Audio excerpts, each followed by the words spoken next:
Introduction. A Coldplay. The rise of victim narratives in the face of real harm.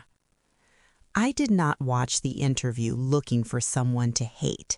I watched waiting for something human, like an apology perhaps, some type of reckoning, a moment where the center of the story would shift away from the woman on the stage and toward the people at home.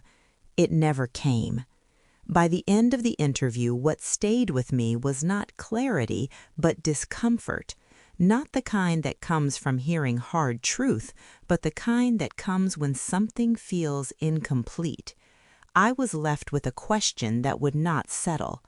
What has been deliberately omitted, and is it still waiting to be exposed? Because the internet does not sleep, it does not forget, it certainly does not close files simply because someone has spoken. If anything, speaking reopens the case, and that is exactly what happened. We had moved on, or at least most of us had. The video had done its rounds, the jokes had been made, the outrage had burned hot and then cooled, as it always does in a world that consumes people in cycles. Another story had already taken its place. But then she sat down for the interview, and just like that, we were all pulled back in. Our emotions, our judgments, our memories dragged back into a moment many had already filed away. That decision really matters, because if you are going to bring people back into a story, if you are going to reopen something that has already settled into the background, you owe them something more than a polished explanation. You owe them the truth, the whole truth, not the version that protects you, not the version that softens the edges, but the version that is willing to stand fully exposed. What I saw was not that. I saw pain, I saw fear, I saw humiliation. I saw someone who had clearly suffered in the aftermath, but I did not see remorse. I know remorse. Remorse has a look to it, a smell to it. It does not arrive composed and careful. It does not center itself. It does not explain first.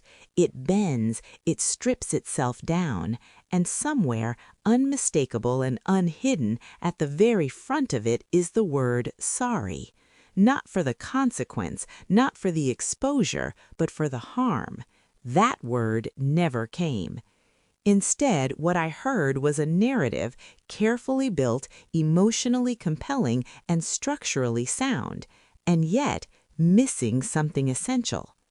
Perhaps there were reasons, perhaps legal counsel advised caution, perhaps certain truths could not be spoken without opening doors better left closed, perhaps the language was shaped to avoid liability.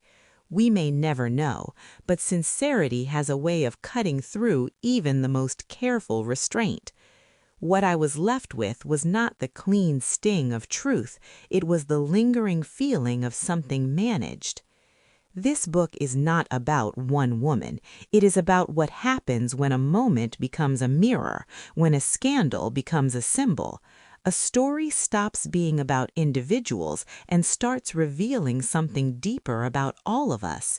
It is about how we assign blame, distribute sympathy. We confuse pain with innocence, and in the process, we sometimes lose sight of who was actually harmed. Not every person who suffers consequences is the primary victim, and not every explanation is accountability.